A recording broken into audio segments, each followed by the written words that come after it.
குட்டி info channel viewers எல்லாருக்கும் வணக்கம். மக்களே, இன்றைக்கி நம்ம பார்க்க போகிறது வட்டார வளர்ச்சி அலுவலர், அதாவது பிளாக் டெவலப்மெண்ட் ஆஃபீஸர் அவர்கள் ஒரு தனிநபருக்கு ஒரு சுற்றறிக்கையை அனுப்புகிறாங்க. அந்த லெட்டரில் என்ன எழுதியிருக்குன்னா, அவங்களுடைய நிலமானது அவங்க எங்கே வசிக்கிறாங்களோ அந்த இடத்த ஒரு ஆக்கிரமிப்பாக கன்சிடர் பண்ணியிருக்காங்க. அதனால் அவர் அந்த தனிநபர்கிட்ட விளக்கம் கேட்குறாரு. இந்த இடத்துலேருந்து நாங்கள் உங்களை வெளியேற்றணும்னு நினைக்கிறோம், ஆனால் ஏன் நாங்கள் வெளியேற்றக்கூடாது அப்படிங்கிறதுக்கான ஒரு பதிலை நீங்கள் கொடுங்க அப்படின்னு சொல்லிட்டு கேட்குறாங்க. ஜென்ரலாக இதெல்லாம் பார்த்தா நமக்கு என்ன தோணுன்னா, ஐயோ இந்த மாதிரி கவர்மெண்ட்லேருந்து ஒரு லெட்டர் வந்துருச்சு, நம்ம என்ன பண்ணுறது போச்சு அப்படின்ட்டு ஒரு பயப்படவும் பேனிக்காகவும் எவ்வளோ விஷயம் நடக்கும். ஆனால் அந்த ஒரு தனிநபர் காளீஸ்வரி அப்படிங்கிறவங்க எடுத்த ஒரு மிக தெளிவான முடிவு, சட்ட போராட்டமானது மிக மிக உற்று நோக்கும்படி உள்ளது. அவங்க அந்த ஆங்கிளில் யோசித்ததே ஒரு மாபெரும் வெற்றி தான். ஸோ என்ன பண்ணியிருக்காங்க அப்படிங்கிறத பற்றி தான் இன்றைக்கி நம்ம பார்க்க போகிறோம். இந்த கேஸ் ஆனது மதுரை பெஞ்ச், மெட்ராஸ் ஹைகோர்ட்டோட மதுரை பெஞ்சில் வந்திருக்கு. அந்த இன்ட்ரெஸ்டிங் கேஸ் என்ன அப்படின்னு பார்ப்போம். அதில் எப்படி அவங்க வட்டார வளர்ச்சி அலுவலரை தாண்டி அவங்க போனாங்க, அதாவது அவங்களுடைய அந்த கடிதத்தை எப்படி ரத்து செய்ய வச்சாங்க அப்படின்னு பார்க்க போகிறோம். ஸோ வாங்க இன்றைக்கான வீடியோக்குள்ளே போகலாம்.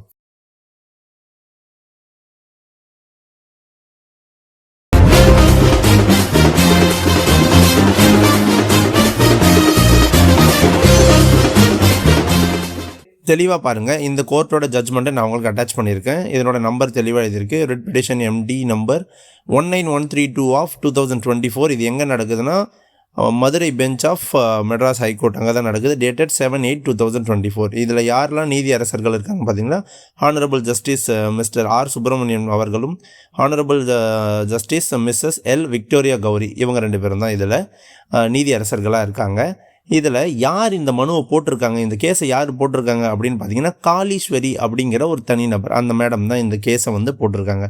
இவங்க யாருக்காக, அதாவது ரெஸ்பாண்டன்ஸ் யாராக போட்டிருக்காங்கன்னா, ராமநாதபுரம் மாவட்டத்துடைய டிஸ்ட்ரிக்ட் கலெக்டர், அவர் தான் மானிட்டரிங் கமிட்டியும் கூட, அந்த முதுகுளத்தூர் பஞ்சாயத்து யூனியனுக்கான பிளாக் டெவலப்மெண்ட் ஆஃபீஸர், வட்டார வளர்ச்சி அலுவலர் அவர்கள், முதுகுளத்தூர் தாலுக்காவுடைய தாசில்தார் மற்றும் அதுக்குள்ளே அந்த முதுகுளத்தூர் தாலுக்குள்ளே அவங்களுடையது வெங்கலக்குறிச்சி அப்படிங்கிற ஒரு பஞ்சாயத்துடைய பஞ்சாயத்து பிரசிடெண்ட், அந்த ஊர் தலைவர் இருக்கார் இல்லையா, இவங்க 4 பேரையும் தான் அதனுடைய பிரதிவாதிகளில் அவங்க யார் பதில் சொல்லணுமோ அவங்களுடைய நிலையில் சேர்த்துருக்காங்க.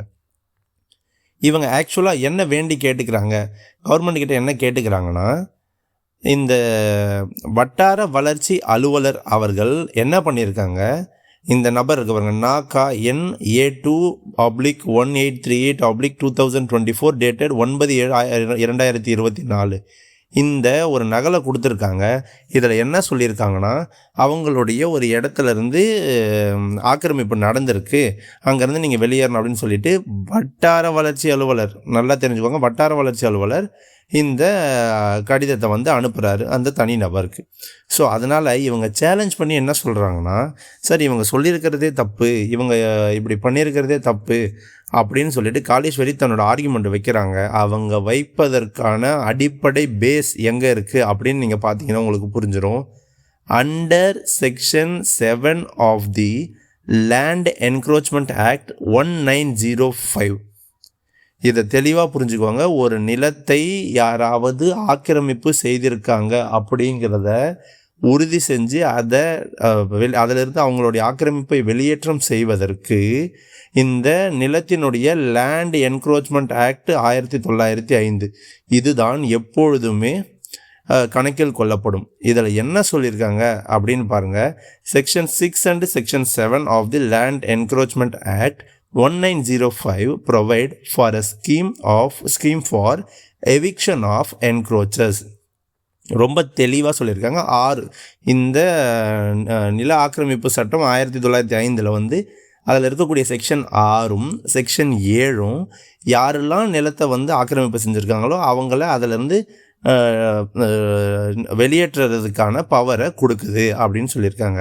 ஆனால் அதிலேயே என்ன சொல்கிறாங்க பாருங்கள், வைல் இதில் செக்ஷன் 7 ஆனது என்ன சொல்லுதுன்னா, empowers the collector, the tahsildar or the deputy tahsildar or any other officer authorised by the state government in this behalf to evict unauthorized encroachers. Section 7 requires such an officer to issue a show cause notice requiring the occupant to show cause as to why he or she should not be evicted. In addition to the officers mentioned in section 6 and 7 includes revenue inspector also. என்ன சொல்லியிருக்காங்கன்னா section 6 அந்த 1905 வந்த நில ஆக்கிரமிப்பு சட்டத்தினுடைய section 6 தெளிவாக குறிப்பிடப்பட்டுள்ளது. மாவட்ட ஆட்சியர் அல்லது வட்டாட்சியர் அல்லது துணை வட்டாட்சியர் இல்லைன்னா தமிழக அரசால் நியமிக்கப்பட்ட ஒரு அலுவலர், அப்படி இல்லை என்றால் ரெவென்யூ இன்ஸ்பெக்டர் வருவாய் ஆய்வாளர், இவங்க எல்லாம் யார் வேணாலும் இந்த இடத்த நீங்கள் ஆக்கிரமிப்பு செஞ்சுருக்கீங்க, இதிலேருந்து உங்களை நாங்கள் வெளியேற்றாமல் இருக்கணும்னா அதுக்கான பதிலை நீங்கள் கொடுங்க அப்படின்னு சொல்லிட்டு ஷோ காஸ் நோட்டீஸை கொடுப்பதற்கு அரசாங்கத்தால் நியமிக்கப்பட்டிருக்கிறார்கள். அதை இந்த சட்டம் உறுதி செய்கிறது. ஓகே, இது இவங்களோட பாயிண்ட். இதனால் என்ன நடக்குதுன்னா பார்த்துங்க, the notice impugned in the writ petition has been issued by the block development officer. இந்த நோட்டீஸை ஷோ காஸ் நோட்டீஸை இப்போ கொடுத்துருக்கிறது block development officer, who is higher than the tahsildar. அவர் தாசில்தாரை விட மிகவும் அதிகாரம் மிக்க ஒரு நபர் அந்த பிளாக் டெவலப்மெண்ட் ஆஃபீஸர். ஆனால் தெளிவாக புரிஞ்சுக்கோங்க, ஆனால் பிளாக் டெவலப்மெண்ட் ஆஃபீஸர்கிட்ட இவ்வளோ பவர், தாசில்தாரை விட அதிகமான பவர் இருந்தாலும் அவர் இந்த சட்டத்தின்படி is not an officer authorized to issue such show cause notices. இந்த ஷோ காஸ் நோட்டீஸை கொடுக்கறதுக்கு அவருக்கு பவர் கிடையாது அப்படின்னு சொல்லிட்டு இதை நீங்கள் கேன்சல் பண்ணுங்கள் அப்படின்னு சொல்லிட்டு தெளிவாக அவங்களோட வாதத்தை வச்சு நீதியரசர்களும் அந்த தீர்ப்பை கொடுத்துருக்காங்க. அவங்க மேலும் இன்னொரு விஷயம் என்ன சொல்லியிருக்காங்கன்னா, வேணும்னா நீங்கள் சரியான நபரை அப்ரோச் பண்ணி யார் அதற்கான ஆத்தரைஸ்டு பர்சனும் லைக் கலெக்டர் இல்லை தாசில்தார், டெப்டி தாசில்தார், ஆர்ஐ, வேறு ஏதாச்சும் பர்சன் யார் கவர்மெண்ட் நாமினேட் பண்ணதோ அவங்க யார் மூலமாகச்சு நீங்கள் இந்த நோட்டீஸை கொடுத்தீங்கன்னா அதை நம்ம வேணால் கன்சிடர் பண்ணலாம் அப்படின்னு சொல்லிட்டு இவங்க கொடுத்த அந்த கடிதம், அந்த ஆக்கிரமிப்பை நீக்குவதற்கான, ஆக்கிரமிப்பை வெளியேற்றுவதற்கான அந்த கடிதத்தை இந்த 2 நீதியரசர்களும் தங்களுடைய தீர்ப்பின் வாயிலாக கேன்சல் பண்ணுறாங்க. கன்சிக்வெண்ட்லி இது கனெக்டட் ரிட் பெட்டிஷன், இதுக்கு முன்னாடி இன்னொரு ரிட் பெட்டிஷனும் அது சம்மந்தமாக போட்டிருக்காங்க, அதையும் சேர்த்து க்ளோஸ் பண்ணிடுறாங்க. ஸோ அவ்வளோதான், இந்த கேஸ் தெளிவாக முடிஞ்சிருச்சு. இதில் நீங்கள் தெரிஞ்சிக்க வேண்டியது என்ன, உங்களுக்கு டேக் ஹோம் நியூஸ் இதில் என்னென்னா, ஒரு லெட்ரு வந்த உடனே நம்ம எல்லாரும் பயந்துருப்போம், ஐயோ என்ன பண்ணுறது, போய் பிடிஓக்கிட்ட பேசுவோமா, யார்கிட்ட போய் பேசுவோம், ஒரு அரசியல்வாதிகிட்ட பேசுவோம், ஊரில் பெரியவங்ககிட்ட பேசுவோம். அவங்க தெளிவாக எடுத்த முடிவு என்னென்னா, இந்த லெட்டரை அனுப்புறதுக்கு இந்த நபருக்கு தகுதி இருக்கிறதா, உரிமை இருக்கிறதா, அதிகாரம் இருக்கிறதா அப்படிங்கிறத பார்த்தாங்க. தெளிவான ஒரு பதில் கிடைச்சது, அதை வச்சு அப்ரோச் பண்ணாங்க.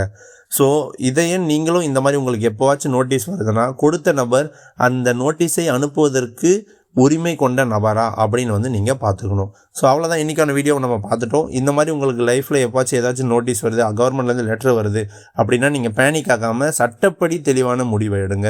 ஸோ இது வரைக்கும் நீங்கள் நம்ம சேனலுக்கு வந்ததே இல்லை, இப்போ தான் ஃபர்ஸ்ட் டைம் வரீங்கன்னா மறக்காமல் நம்ம சேனலை சப்ஸ்கிரைப் பண்ணிக்கோங்க. அது மட்டும் இல்லாமல் நம்ம சேனலில் வர எல்லா வீடியோஸையும் பாருங்கள், அது எல்லாமே உங்களோட டே டு டே லைஃப்க்கு யூஸ்ஃபுல்லாக தான் இருக்கும். இது என்டர்டெய்னிங் சேனல் கிடையாது, முழுக்க உங்களுக்கு டே டு டே லைஃப்பில் ஹெல்ப் பண்ணக்கூடிய செய்திகளை கொண்டு சேர்க்கும் ஒரு சேனல் மட்டும்தான். அது மட்டும் இல்லாமல் இதில் வர வீடியோ உங்களுக்கு சப்போஸ் யூஸ் ஆகலனாலும் மற்றவங்களுக்கு ஷேர் பண்ணுங்கள், அவங்க கண்டிப்பாக இதை பார்த்து பயனடைந்து கொள்ளட்டும். தேங்க்யூ ஃபார் வாட்சிங். நன்றி.